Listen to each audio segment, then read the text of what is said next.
मौसम सरमा के सख्त मिजाज, अवाम हो जाए तैयार, सर्दी मजीद बढ़ने के इम्कान, धुनें भी वापस लौट आएंगी। महकमा मौसमियात ने पेशगोई कर दी, मुल्क भर में जाती हुई सर्दी वापस आ गई, लोग ठठरने लगे।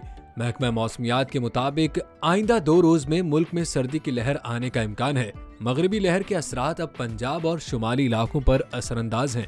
सिस्टम का मरकज अफगानिस्तान और इससे मुल्हिक पाकिस्तान के हिस्से होंगे। बालाई पंजाब के मुख्तलिफ इलाकों और शुमाली इलाकों में बारिश का इम्कान है। 24 से 36 घंटों में पहाड़ी इलाकों में बर्फबारी हो सकती है। सिंध और बलूचिस्तान से मूसलाधार बारिश का सिलसिला तकरीबन खत्म हो चुका है।